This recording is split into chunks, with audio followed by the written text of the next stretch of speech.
എല്ലാവർക്കും നമ്മളുടെ പുതിയൊരു വീഡിയോയിലേക്ക് സ്വാഗതം. എല്ലാവരും സുഖമായിട്ടിരിക്കുന്നു വിശ്വസിക്കുന്നു. അതുപോലെ തന്നെ ഞങ്ങളും ഇവിടെ സുഖമായിട്ടിരിക്കുന്നു. അപ്പോൾ നമുക്ക് ഇന്നത്തെ നമ്മളുടെ വീഡിയോയിലേക്ക് പോയാലോ? അപ്പോൾ അതിനായിട്ട് ഞാൻ രാവിലെ 4 മണിക്ക് തന്നെ ഇന്ന് എഴുന്നേറ്റേ. എന്നിട്ട് പിന്നെ ഞാൻ കഞ്ഞിക്ക് വെള്ളം ഇട്ടതിന് ശേഷം ചെന്നാണ് പല്ലൊക്കെ തേച്ചത്. കാരണം അല്ലെങ്കിൽ കുറച്ചുകൂടെ അരി വേവാൻ താമസിക്കും. മട്ടേരിയാണ്ട് വേവ് കുറച്ച് കൂടുതലാണേ.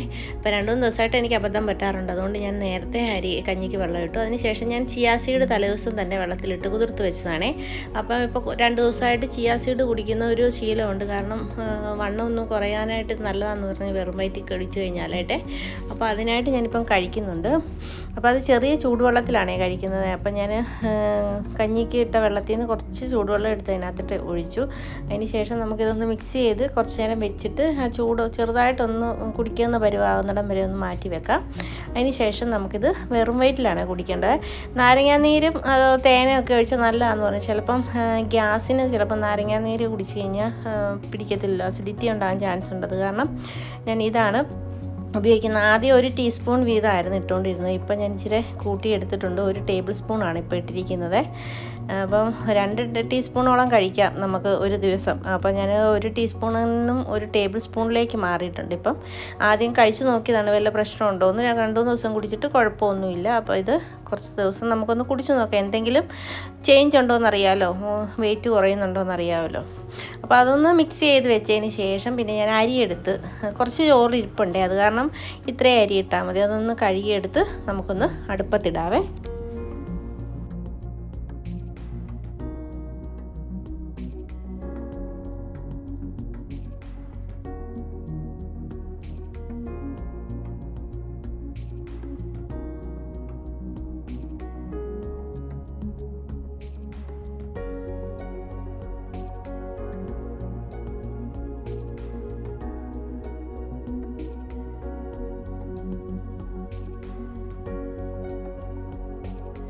അരിയെടുപ്പത്തിട്ട് കഴിഞ്ഞപ്പോഴത്തേനും നമ്മുടെ കട്ടൻ ചായ വെച്ചിട്ടുണ്ടായിരുന്നു. ഇനി ഞാനിപ്പം കട്ടൻ ചായ കുടിയൊന്നുമില്ല, ചേട്ടനും രാഹുലിനും മതിയേ. ഇപ്പം കടുങ്കാപ്പിയുടെ പൊടി തീർന്നു, നാട്ടിൽ നിന്ന് കൊണ്ടുവരുന്ന പൊടിയായിരുന്നത് തീർന്നു.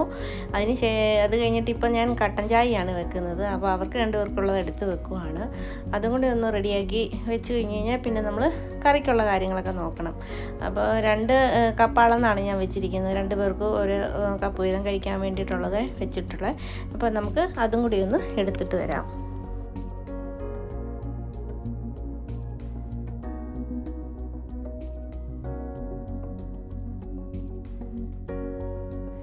കട്ടൻ ചായ എടുത്ത് വെച്ച് കഴിഞ്ഞിട്ട് നമ്മുടെ ചിയാ സീഡ് എന്നാൽ കുടിച്ചേക്കാമെന്ന് വിചാരിച്ചു. അല്ലെങ്കിൽ പിന്നെ അത് സമയം പോവും, മറന്നും പോവും പിന്നെ കുടിക്കാനായിട്ട്. ഇനിയിപ്പം തിരക്കുള്ള പണിയല്ലേ, അത് കാരണം സമയം കിട്ടത്തില്ല. എന്നാൽ ഇതങ്ങ് കുടിച്ചേക്കാമെന്ന് വിചാരിച്ച്.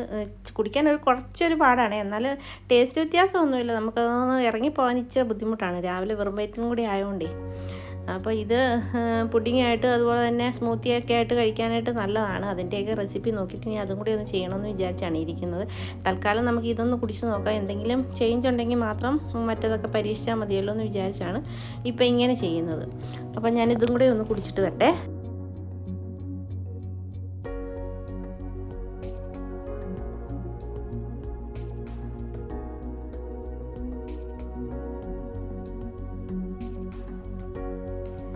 ഇനിയിപ്പം കറി എന്നാ വെക്കുന്നതെന്ന് ആലോചിച്ച് ഫ്രിഡ്ജൊക്കെ ഒന്ന് തുറന്നു നോക്കി. എന്താണ് 2 പേരും കൂട്ടുന്ന കറി വേണമല്ലോ ഉണ്ടാക്കാനായിട്ട്. അപ്പം കുറേ പച്ചക്കറികളൊക്കെ ഇരിപ്പുണ്ട്, ചീരയും അങ്ങനെയുള്ള സാധനങ്ങളൊക്കെ മേടിച്ച് ഇരിപ്പുണ്ടേ.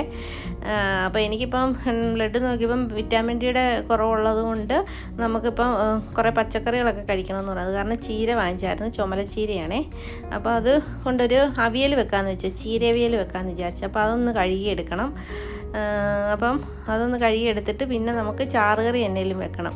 അപ്പോൾ അതെന്നാന്നിങ്ങനെ ആലോചിച്ചുകൊണ്ടിരിക്കും. ഇതൊന്ന് കഴുകിയെടുത്തിട്ട് വേണം നമുക്കിത് ചെയ്യാനായിട്ട്. പിന്നെ നമ്മൾ 2-3 ദിവസം മുമ്പ് വാങ്ങിച്ചാണ്, പക്ഷേ ഫ്രിഡ്ജിനകത്ത് കവറിനകത്തിട്ട് വെച്ചിരുന്നതുകൊണ്ട് അത് കുഴപ്പമൊന്നുമില്ലാതെ കിട്ടിയിട്ടുണ്ടേ. അപ്പം ഞാനതൊക്കെ ഒന്ന് കഴുകിയെടുത്തിട്ട് ഞാൻ വെള്ളം വാലാനായിട്ട് വെച്ചതാണേ. ഇനി നമുക്കിതൊന്ന് അരിഞ്ഞെടുക്കണം. അതിപ്പം ചീരത്തോര വെക്കുന്ന രീതിയിലല്ല, കുറച്ചുകൂടെ വലുതായിട്ട് വേണം നമുക്കിത് അരിഞ്ഞെടുക്കാനായിട്ട്. അതിന് ശേഷം പിന്നെ ഞാൻ ഉരുളക്കിഴങ്ങും ക്യാരറ്റും തക്കാളിയും സവോളയും കൂടെ ഒരു തീയിൽ വെക്കാമെന്ന് വിചാരിച്ചു. അതാകുമ്പോൾ രാഹുലും കൂട്ടും. അപ്പോഴത്തേന് നമുക്ക് അത് വെക്കാമെന്ന് വിചാരിച്ച്. അപ്പോൾ അതിനായിട്ട് തേങ്ങ വറുക്കാനായിട്ട് ഞാൻ പാനെടുപ്പത്ത് വെച്ച് കൊടുത്തിട്ടുണ്ട്. ഇനി ഇതിലേക്ക് നമ്മൾ തേങ്ങായും ഉള്ളിയും ഇട്ടൊന്ന് വറുത്തെടുക്കാം. അതിന് ശേഷം ബാക്കി പൊടികളൊക്കെ ഒന്ന് ചേർത്ത് എടുക്കണം. പിന്നെ തേങ്ങ വറുക്കുന്നതിൻ്റെ വീഡിയോ ഒന്നും എടുക്കുന്നില്ല, കാരണം ഇതൊക്കെ എപ്പോഴും ഇതിൻ്റെ റെസിപ്പീസൊക്കെ ഇട്ടിട്ടുള്ളതാണ്. കാണാത്തവരുണ്ടെ ചാനലൊന്ന് പോയി കണ്ടു നോക്കിയാൽ മതിയേ. അപ്പോൾ അതും കൂടി ഒന്ന് വറുത്തെടുക്കാനായിട്ട് വെച്ച് കൊടുത്തിട്ടുണ്ട്.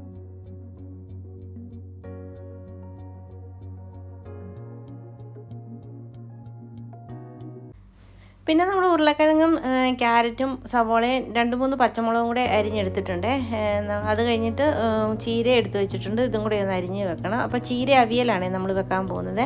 അതിനായിട്ട് ഞാൻ മാങ്ങ ഇട്ടാണ് സാധാരണ ചീര അവിയൽ വെക്കുന്നത്. ഇവിടെ ഇപ്പം മാങ്ങ കിട്ടാത്തതുകൊണ്ട് ഞാൻ പുളിയിട്ട് വെക്കാമെന്ന് വിചാരിച്ച്. എന്നും ചീര തോരനല്ലേ വെക്കുന്നത്, ഇന്നൊരു വെറൈറ്റി ആയിക്കോട്ടെ എന്ന് വിചാരിച്ച്. ചീരത്തോരൻ ഇപ്പം ചേട്ടന് അത്രയ്ക്ക് വലിയ ഇഷ്ടമൊന്നും ഇല്ലെന്ന് തോന്നുന്നു. പിന്നെ ഞങ്ങൾ കൂട്ടുന്നെന്നുള്ളതേ ഉള്ളൂ വെക്കുന്നത്. പക്ഷേ ഇവിടുത്തെ ചീരയ്ക്കൊന്നും വലിയ ടേസ്റ്റും ഇല്ല. നമ്മുടെ നാട്ടിലെ ചീരയുടെ അത്രയേ. നാട്ടിലെ ചീരയാകുമ്പോൾ നല്ല ടേസ്റ്റല്ലേ കറി വെച്ച് കഴിഞ്ഞാൽ. ചീരവിയലൊക്കെ വെച്ചാൽ നല്ല ടേസ്റ്റാണ്. അതിൻ്റെ കൂടെ ചക്കക്കുരും കൂടെ ഇടുവാണെങ്കിൽ അടിപൊളി ടേസ്റ്റാണ്. ഇവിടെ ചക്കക്കുരു ഒന്നുമില്ല ഇടാനായിട്ട്. അപ്പോൾ ഞാൻ ചീര ഇലയും തണ്ടും എല്ലാം കൂടെ ഒന്ന് അരിഞ്ഞെടുക്കുവാണ്. പിന്നെ ചീരവിയൽ വെക്കാനായിട്ട് വേണ്ട നമ്മൾ ഒരു ചീനച്ചട്ടിയിലോട്ട് കുറച്ച് വെള്ളം ഒഴിച്ച് കൊടുത്തിട്ടുണ്ട്. ഇനി ഇതിലേക്ക് നമുക്ക് ചീര ഇട്ട് കൊടുത്ത് ഒന്ന് മൂടി വെച്ച് ഒന്ന് ആവി കയറ്റി എടുക്കാവേ. ഈ സമയത്ത് നമുക്ക് അരപ്പും കൂടെ റെഡിയാക്കി എടുക്കണം. അപ്പോൾ ഞാനൊന്ന് മൂടി വെച്ച് കൊടുത്തിട്ടുണ്ട്. അരപ്പിനായിട്ട് നമ്മൾ എടുത്തിരിക്കുന്നത് 2-3 പച്ചമുളകും കുറച്ച് ജീരകവും അതുപോലെ തന്നെ 1/2 ടീസ്പൂൺ മഞ്ഞൾപ്പൊടിയും ആവശ്യത്തിന് തേങ്ങയും കൂടി ഇട്ടൊന്ന് ഒതുക്കി എടുത്താൽ മതി. അവിയലിനാകുമ്പോൾ 5-6 കൊച്ചുള്ളിയും കൂടി ഇട്ട് കൊടുക്കണേ. ഞാൻ കൊച്ചുള്ളി ഇട്ട് കൊടുത്തിട്ടുണ്ട്. അത് എൻ്റെ വീഡിയോ എൻ്റെ നിന്ന് സ്കിപ്പ് ചെയ്ത് പോയതാണേ. അപ്പോൾ അത് ഞാനൊന്ന് ചതച്ചെടുത്തിട്ടുണ്ട്. ഇനിയിപ്പോൾ നമ്മുടെ ചീര വെന്ത് വന്നിട്ടുണ്ട്. ഈ സമയത്ത് നമ്മളിതിലേക്ക് ഉപ്പിട്ട് കൊടുക്കണം. ഉപ്പ് ഞാൻ നേരത്തെ ഇട്ട് കൊടുക്കാൻ മറന്നുപോയേ. അപ്പോൾ അത് കാരണം ഇതിൻ്റെ ആ തണ്ടിലൊന്നും ഉപ്പ് കറക്റ്റായിട്ട് പിടിച്ചിട്ടില്ല. അതിന് ശേഷം ഞാൻ നമ്മുടെ തേങ്ങ ഒതുക്കി ഇതിലേക്ക് ചേർത്ത് കൊടുത്തിട്ടുണ്ട്. ഇതിൻ്റെ കൂടെ നമ്മൾ കുറച്ച് പുളിവെള്ളം കൂടി ഒഴിച്ച് കൊടുക്കുന്നുണ്ട്. അപ്പം പുളിവെള്ളം കൂടി ഒഴിച്ച് കൊടുത്തിട്ട് നമുക്ക് ഒന്നും കൂടെ മൂടി വെച്ച് ഈ അരപ്പിൻ്റെ പച്ചച്ചവയൊക്കെ ഒന്ന് മാറി വരുന്നവരെ ഒന്ന് ആവി കയറ്റിയെടുക്കണം. അതിനായിട്ട് ഞാനിപ്പം ചീനച്ചട്ടി ഒന്ന് മൂടി വെച്ച് കൊടുത്തിട്ടുണ്ട്. ഇനി ആവി വന്നു കഴിയുമ്പോൾ നമുക്കിതൊന്ന് ഇളക്കി കൊടുക്കാം. ഒരു 5 മിനിറ്റ് കഴിയുമ്പോൾ നമുക്കിതൊന്ന് തുറന്ന് നോക്കിയിട്ട് ഇതൊന്ന് ഇളക്കി കൊടുക്കാം. അപ്പം ഞാനൊന്ന് തുറന്ന് നോക്കുവാണ്. ഇപ്പം നമ്മുടെ അരപ്പിനൊക്കെ ആവി വന്നിട്ടുണ്ട്. ഇനി നമുക്കിതിലേക്ക് ആവശ്യത്തിനുള്ള കറിവേപ്പില ഇട്ട് കൊടുക്കാം. അതിന് ശേഷം കുറച്ച് പച്ച വെളിച്ചെണ്ണയും കൂടി ഒഴിച്ചിട്ട് നന്നായിട്ടൊന്ന് മിക്സ് ചെയ്തെടുക്കണം. അപ്പോൾ നമ്മുടെ നല്ല ടേസ്റ്റുള്ള ചീര അവിയൽ ഇവിടെ റെഡിയായി വന്നിട്ടുണ്ട്. മാങ്ങയാണ് ഇതിൽ കുറച്ചുകൂടെ നല്ലത്. മാങ്ങയുള്ളവർ മാങ്ങയിട്ട് ഇതുപോലെ ഒന്ന് ഉണ്ടാക്കി നോക്കണം. നല്ല അടിപൊളി അവിയലാണ്. അപ്പം അത് ഉണ്ടാക്കിയതിന് ശേഷം പിന്നെ ഞാൻ നമ്മുടെ തീയലും ഉണ്ടാക്കി എടുത്തിട്ടുണ്ട്. തീയൽ ഉണ്ടാക്കുന്ന വീഡിയോ ഒന്നും എടുത്തില്ല. എല്ലാം കൂടെ എടുക്കാനുള്ള സമയമില്ല രാവിലെ. അത് കാരണം ഞാൻ പിന്നെ അതൊന്നും എടുത്തില്ല.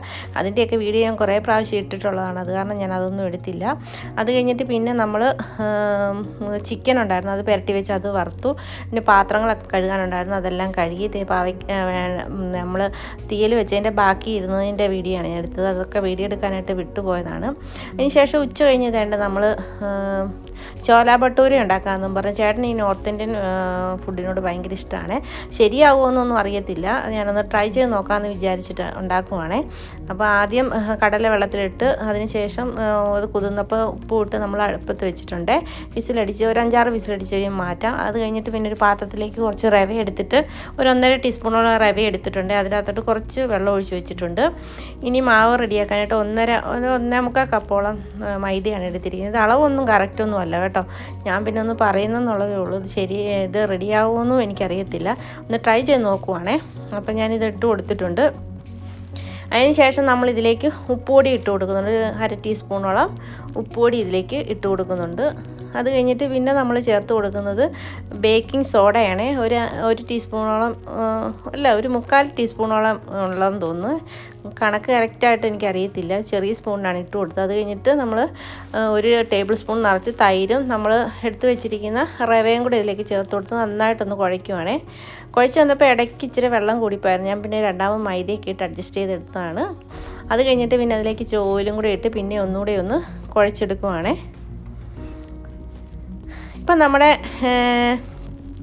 മാവ് പരുവായി വന്നിട്ടുണ്ട്. ഇനി അത് മൂടി വെക്കാം. നമുക്ക് മൂടി വെച്ചിട്ട് ഒരു 2 മണിക്കൂർ കഴിഞ്ഞ് കടലക്കറി വെച്ചതിന് ശേഷം നമുക്കിതൊന്ന് ഉണ്ടാക്കിയെടുക്കാവേ. അപ്പോൾ നമ്മളൊക്കെ അതൊന്ന് മൂടി വെക്കാം. ഇനി നമുക്ക് കടലക്കറി വെക്കാവേ. അതിനായിട്ട് ഞാൻ എടുത്തിരിക്കുന്ന ഒരു ചെറിയ കഷ്ണം ഇഞ്ചി, ഒരു 3 പച്ചമുളക്, 3 കഷ്ണം വെളുത്തുള്ളി, ഒരു 1.5 സവോള, ഒരു വലിയ തക്കാളി, ഒരു ചെറിയ തക്കാളിയും കൂടെ എടുത്തിട്ടുണ്ട്. ഇനി ഇതെല്ലാം കൂടെ നമ്മൾ മിക്സിയുടെ ജാറിലോട്ട് ഇട്ട് കൊടുക്കുന്നുണ്ട്. പച്ചമുളകും ഇഞ്ചിയും വെളുത്തുള്ളിയും സവോളയും കൂടിയാണ് ആദ്യം ഒന്ന് നമ്മൾ അരച്ചെടുക്കുന്നത്. അതിനുശേഷം നമുക്ക് തക്കാളി ഒന്ന് പേസ്റ്റാക്കി എടുക്കണം. തക്കാളി ഒന്ന് അടിച്ചെടുത്തതിന് ശേഷം നമ്മൾ വെന്തിരിക്കുന്ന കടലയിൽ നിന്ന് 1 ടീസ്പൂൺ കടലയും കൂടെ നമ്മൾ ഇതിലേക്ക് ചേർത്ത് കൊടുക്കുന്നുണ്ട്. അപ്പോൾ നമ്മുടെ ഗ്രേവിക്ക് നല്ലൊരു കൊഴുപ്പ് കിട്ടും. അതെല്ലാം അരച്ച് മാറ്റിയതിന് ശേഷം ഞാനൊരു പാൻ അടുപ്പത്ത് വെച്ച് അതിലേക്ക് ആവശ്യത്തിനുള്ള സൺഫ്ലവർ ഓയിലാണ് ഒഴിച്ചു കൊടുത്തിരിക്കുന്നത്. അപ്പോൾ അത് ഒഴിച്ചു കൊടുത്തിട്ട് ഇനി നമ്മളിതിലേക്ക് ഇട്ട് കൊടുക്കുന്നത് 1.5 ടീസ്പൂണോളം ജീരകം ഇട്ട് കൊടുക്കുന്നുണ്ട്. അപ്പോൾ ജീരകം പൊട്ടി വന്ന സമയത്ത് 2 ഗ്രാമ്പും ഒരു കഷ്ണം പട്ടയും അതുപോലെ തന്നെ ഒരു ബേ ലീഫും കൂടെ അതിലേക്ക് ഇട്ട് കൊടുത്തിട്ടുണ്ട്.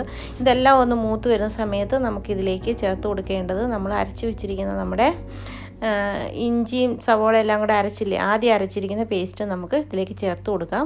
അതിനുശേഷം നന്നായിട്ട് ഈ എണ്ണയ്ക്കകത്തിട്ട് ഇതൊന്ന് മൂപ്പിച്ചെടുക്കണം. നന്നായിട്ട് ഇതിൻ്റെ പച്ചച്ചൊവ എല്ലാത്തിൻ്റെയും ഒന്ന് മാറി വരുന്നവരെ ഇളക്കി നന്നായിട്ട് മൂത്ത് ഈ കളറായി വരുന്ന സമയത്ത് നമുക്കിതിലേക്ക് നമ്മൾ അരച്ച് വെച്ചിരിക്കുന്ന തക്കാളിയുടെ പേസ്റ്റ് ചേർത്ത് കൊടുക്കാതെ തക്കാളിയും കടലയും കൂടെ അരച്ചിരിക്കുന്ന പേസ്റ്റ് ചേർത്ത് കൊടുക്കാം.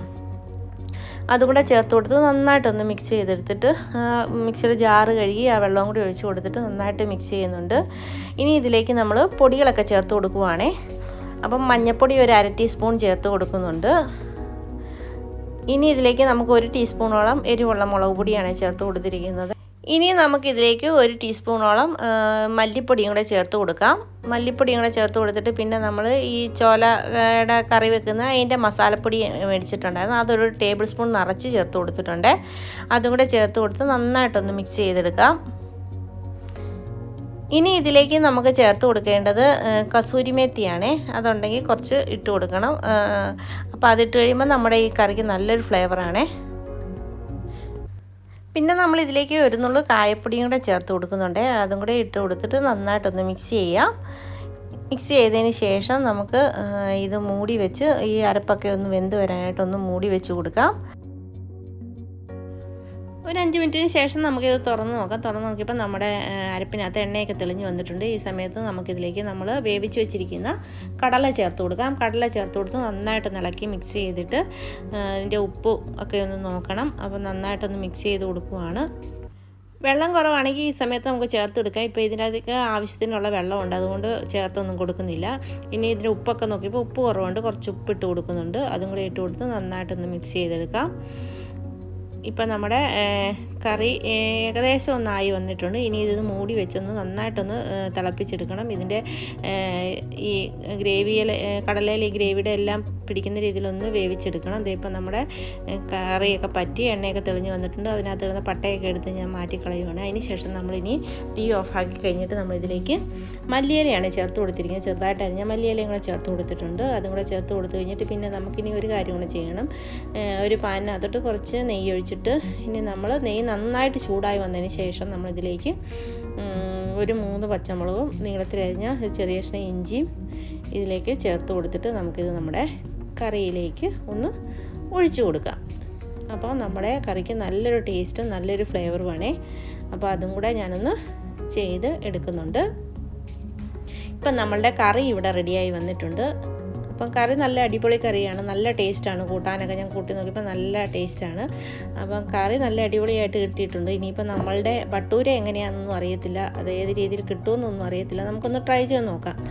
അപ്പം ഞാനതൊന്ന് പരത്തിയൊക്കെ എടുക്കുവാണ്, ചെറിയ ബോൾ ആക്കി എടുത്തു.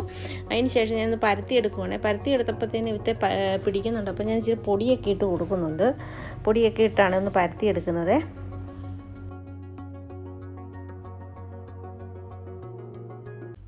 വലിയ നല്ല ഷേപ്പിലൊന്നും എനിക്ക് പരത്തിയെടുക്കാമെന്ന് അറിയത്തില്ല. ഇതേ രീതിയിലൊക്കെയാണെന്ന് കിട്ടിയിരിക്കുന്നത്. പിന്നെ ഞാനിത് 2ആയിട്ട് മുറിച്ചിട്ടാണ് വറുത്തെടുക്കുന്നത്. കാരണം ചീനച്ചട്ടിക്കകത്ത് പൊങ്ങി വരാനുള്ള ഇടയില്ലാത്തതുകൊണ്ട് ഞാൻ 2ആയിട്ട് മുറിച്ചത് ഇങ്ങനെ എണ്ണ ചൂടായി വന്നപ്പോൾ അതിലേക്ക് ഇട്ട് കൊടുക്കുന്നുണ്ട്.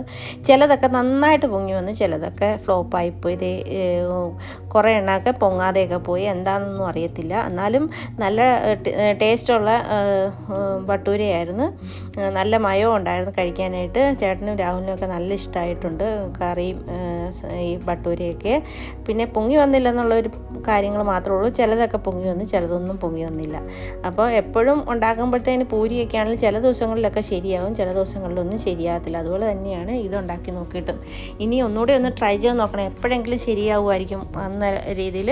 ടേസ്റ്റൊക്കെ കറക്റ്റ് നല്ല അതായിട്ട് കിട്ടിയിട്ടുണ്ട്. പക്ഷേ ഇത് പൊങ്ങി വന്നില്ലെന്നുള്ള ഒരു കുഴപ്പം മാത്രമേ ഉണ്ടായിട്ടുള്ളൂ.